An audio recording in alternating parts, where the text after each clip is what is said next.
Hello friends, என்னதான் நான் பசங்களுக்கு தயிர் சாதமும் உருளைக்கிழங்கு பொரியல் கொடுத்தாலும் அப்படியே திருப்பி கொண்டு வந்துடுறானுங்க. அதனால் கிரிப் அப்படின்னு ஒரு டிஷ்ஷு இன்றைக்கி நீங்கள் பார்க்க போகிறீங்க. இதில் என்னன்னா, ஒரு பாத்திரம் எடுத்துக்கோங்க, அதில் சுகர் போட்டுக்கோங்க, முட்டை எடுத்து ஊற்றுங்க, இது மாதிரி நல்லா அடிங்க, டக்கு டக்கு டக்கு டக்கு டக்கு டக்கு டக்குன்னு அடிங்க. அடித்ததுக்கப்புறம் அது இந்த கன்சிஸ்டன்சியில் இருக்கணும். இப்போ இந்த கன்சிஸ்டன்சியில் இருந்தோடனே மில்கை ஊற்றுங்க.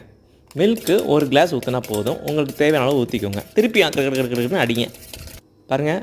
அதுக்கப்புறம் மைதா மாவு ஆட் பண்ணிக்கோங்க உங்களுக்கு தேவையான அளவு.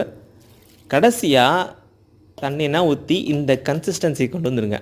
இப்படி தான் இருக்கணும் ஃபைனலாக. இப்போ தோசைக்கல் எடுத்து ஊற்றுங்க, அது மேலே பட்டரை ஊற்றுங்க, கிரிப்பு ரெடி. இப்போ என்ன பண்ண போகிறீங்க, இதை ரெடி பண்ணதுக்கப்புறம் அதில் நியூட்ரலாவோ இல்லை ஜாமோ ஏதோ ஒன்று தடவி மடித்து பசங்களுக்கு பிடிச்ச மாதிரி கொடுத்து அனுப்பிச்சிருங்க. அவ்வளோதான். சப்ஸ்கிரைப் பண்ணுங்கள்.